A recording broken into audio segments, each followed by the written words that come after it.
Kita sudah sampai di segmen terakhir di Market Review dan terima kasih juga untuk Anda yang masih bergabung bersama kami. Dan sebelum kita lanjutkan perbincangan, tim redaksi kami sudah merangkum beberapa informasi grafis.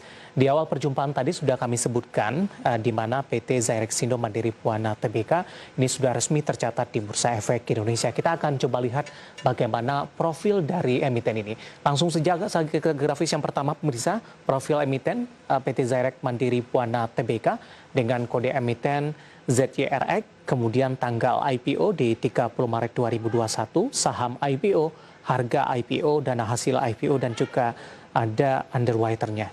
Dapat Anda saksikan juga di layar televisi Anda, profil emiten PT Zyrexindo Mandiri Buana Tbk.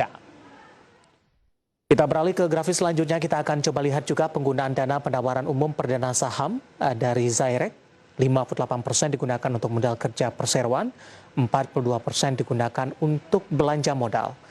Ini data diambil dari prospektus PT Zyrexindo Mandiri Buana Tbk. Kita akan coba lihat juga kepemilikan saham PT Zyrexindo Mandiri Buana Tbk sesudah melakukan IPO. Dapat Anda saksikan juga di layar televisi Anda, 56,25%, Timothy Sidiksu, kemudian juga posisi 18,75%, Colin Siddikshu, dan masyarakat ada di angka 25%. Kita beralih ke grafis selanjutnya, kita akan coba lihat bagaimana posisi aset, liabilitas, dan ekuitas PT Zyrexindo Mandiri Buana Tbk. Dari sisi aset, data per 30 September 2020 lalu di 108,752 miliar rupiah, liabilitas di 60,858 miliar rupiah, dan ekuitas di 47,894 miliar rupiah. Beberapa informasi grafis yang berhasil dihimpun oleh tim redaksi kami dan semoga bisa menjadi salah satu referensi untuk Anda. Kita lanjutkan kembali perbincangan bersama dengan Bapak Timothy Siddikshu, Direktur Utama PT Zyrexindo Mandiri Buana Tbk. Pak Timothy, kita lanjutkan kembali, Pak. Menyambung perbincangan kita di segmen sebelumnya, Pak Timothy, Anda tadi katakan kebutuhan atau permintaan akan komputer terutama laptop ini mengalami peningkatan.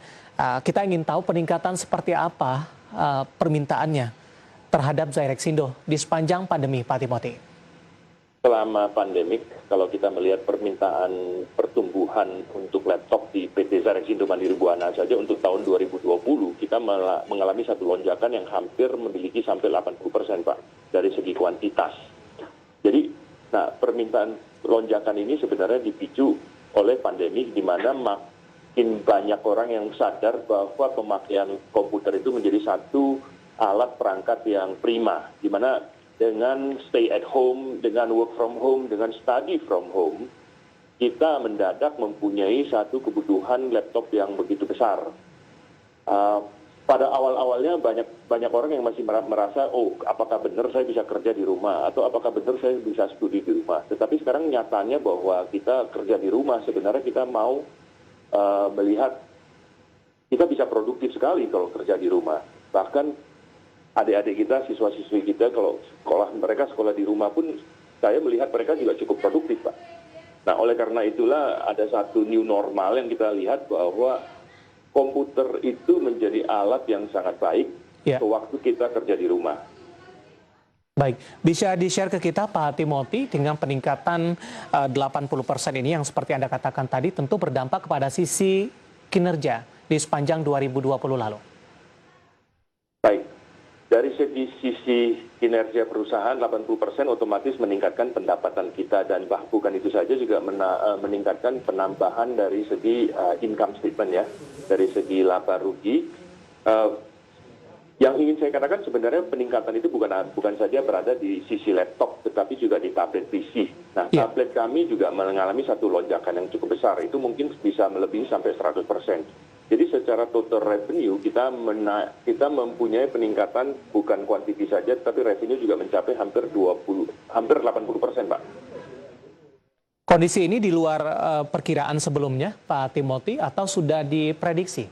Kondisi kalau kita melihat pada akhir 2019, kami mungkin masih melihat pertumbuhan maksimal di sekitar 50-an%, tetapi nyatanya di 2020 akhir kami bisa melihat 80%. Jadi ada sedikit melebihi ekspektasi, Pak. Bagaimana Siap. Ya, silakan dilanjutkan, Pak. Meskipun kami merasa itu akan menjadi satu pertumbuhan yang signifikan, tetapi kami tidak expect sampai bisa pertumbuhan 80%. Di 2021 bagaimana proyeksinya Pak Timothy? Masih sangat potensi, Pak. Kami melihat 2021 sudah mengalami satu kesadaran bahwa makin dibutuhkannya perangkat TIK, Pak. Jadi kami masih tetap merasa ada pertumbuhan yang cukup signifikan di Indonesia, terutama juga untuk PT Zyrexindo Mandiri Buana. Kenapa? Karena sebenarnya pangsa pasar kami juga belum terlalu besar. Artinya dari segi market share Zyrex sendiri masih di bawah sekitar 3%. Jadi room to grow-nya itu masih besar, Pak. Ya. Saya pribadi mengharapkan masih bisa tumbuh 50% minimum. Dari pola persaingan Pak Timothy, kemudian juga kalau kita bandingkan dengan segmen pasar dari Zyrexindo. Dari persaingan, saya melihat jikalau kita menjual sebuah produk makin banyak pesaing, itu berarti pasarnya itu cukup baik. Nah, untuk konteks Zyrexindo, kami sudah berdiri 25 tahun. Jadi persaingan kita dengan merek-merek, terutama dengan merek-merek asing yang mereka dananya besar, mereka marketingnya kuat dan seterusnya, kami mempunyai beberapa strategi. Salah satu strategi yaitu bahwa kami ini adalah brand lokal, brand nasional. Kami mengemas produk kami itu sering dengan tepat guna. Kami sering mengemas produk kami itu dengan tahan pakai. Dan juga selalu memikirkan daya beli masyarakat yang cukup. Jadi begini, Pak, waktu kita mengemas produk, kita selalu mengemasnya dengan sesuai dengan kebutuhan yang dibutuhkan oleh masyarakat dengan daya beli mereka. Artinya ini bermain atau strategi bisnisnya dari sisi harga, Pak Timothy? Bukan sisi harga saja. Kita sering membeli komputer. Begini, Pak, sering kita membeli gadget-gadget yang overspec, Pak. Bukan berarti kita tidak mengenal teknologi. Teknologi yang ada di Indonesia sekarang adalah teknologi yang sudah cukup mapan dan kita bisa mendapatkan teknologi apapun di Indonesia. Tetapi seringkali kita membeli produk atau seringkali produk yang berada di pasar itu adalah produk yang overspec, yang dimana kita tidak membutuhkan sampai semua fitur yang ada di situ. Nah, tetapi kita harus melihat bahwa daya beli masyarakat Indonesia itu belum mencukupi sampai ke harga-harga yang terlalu tinggi. Oleh karena itulah peran Zyrex itu selalu memikirkan bagaimana seorang siswa atau mahasiswa sewaktu mereka untuk membuat proses belajar mengajar, ataupun sewaktu mahasiswa membuat tesis, mereka membutuhkan komputer yang apa dan dan yang mereka sanggup beli itu seperti apa. Nah, disitulah kami kemas sehingga research pasar itulah yang kami sebagai produsen lokal, yang kami lebih mengenal masyarakat lokal, kami kemas dengan demikian. Itulah persaingan sistem kami, Pak. Oke, lebih mengedepankan dari sisi riset lokal, tepat guna dengan produk lokal, tentu lebih mengenal karakter dari calon konsumen dan calon pembeli, begitu Pak Timothy? Betul, Pak. Demikian juga dengan personal komputer kami, PC kami, kadang-kadang kami desain dengan sedemikian rupa sehingga bisa dipakai di loket-loket yang tidak harus memakai AC, Pak. Iya, baik. Pak Timothy, kalau kita berbincang terkait dengan IPO, tadi saya sudah ucapkan selamat sudah melantai di Bursa Efek Indonesia. Boleh di-share ke kita tidak Pak Timothy bagaimana prosesnya hingga tercatat di Bursa Efek Indonesia? Apakah ini sudah direncanakan jauh-jauh hari? Apakah pandemi ini memberikan hambatan atau tidak dalam pelaksanaan proses atau tahapan IPO sehingga tercatat di Bursa Efek Indonesia untuk hari ini? Ya, baik. Itu pertanyaan yang baik. Untuk mengenai IPO, sebenarnya perusahaan kami sudah memikirkannya bertahun-tahun yang lalu dan kami selalu mencari waktu yang tepat. Selama 25 tahun kami sudah melewati begitu banyak krisis, begitu banyak siklus bisnis sampai dari krisis 98, krisis ekonomi 2008 dan seterusnya. Nah, untuk menjadi perusahaan terbuka, kami percaya bahwa kami bisa memberikan kesempatan kepada para pemegang saham, para investor untuk bersama-sama memiliki perusahaan lokal yang bergerak di bidang teknologi informasi. Apakah pandemik itu menjadi waktu yang tepat untuk kita IPO? Tepat sekali, Pak. Karena kenapa? Sekarang kita melihat Indonesia sudah mempunyai begitu banyak retail investor. Sehingga kita tidak harus selalu dikuasai oleh satu institusi yang besar untuk menguasai mayoritas saham, tetapi bisa dimiliki oleh ramai-ramai rakyat Indonesia. Jadi saya pikir ini adalah waktu yang sangat tepat dan juga waktunya Zyrex selama 25 tahun itu untuk berkembang menjadi lebih besar dan menambah modal kerja, Pak.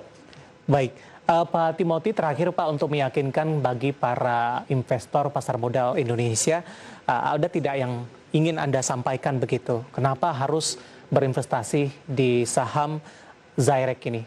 Potensi apa atau proyeksi terbaik apa yang akan disampaikan oleh Zyrex ke depannya terutama di 2021 ini Pak? Baik, Zyrex akan menjadi semacam home brand atau merek lokal yang mapan, yang bergerak di bidang teknologi informasi ataupun produk-produk IoT. Ke depan Zyrex akan memproduksi barang-barang Internet of Things atau IoT, karena kenapa? Untuk menghadapi revolusi industri 4.0, kita yang berada di rumah pun, atau kita yang bekerja di kantor ataupun yang di pabrik, pasti akan membutuhkan satu konektivitas yang makin canggih. Smart home, smart office, smart factory itu akan menjadi satu bidang yang sudah tidak bisa dielakkan. Nah, Zyrex akan memproduksi barang-barang tersebut, Pak.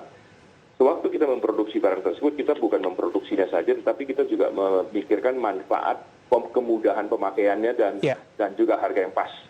Jadi, ke depan, pertumbuhan Zyrex itu akan sangat-sangat besar, Pak. Baik.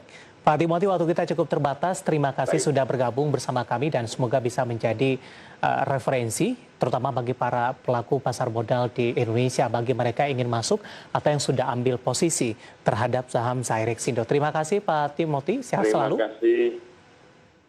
Baik, terima kasih ada Bapak Timothy Sidishu, Direktur Utama PT Zyrex Indo Mandiri Buana Tbk. Dan perbincangan tadi mengakhiri kebersamaan kita di Market Review kali ini. Akhirnya saya David San Oval dan seluruh kerabat kerja yang bertugas mengucapkan terima kasih.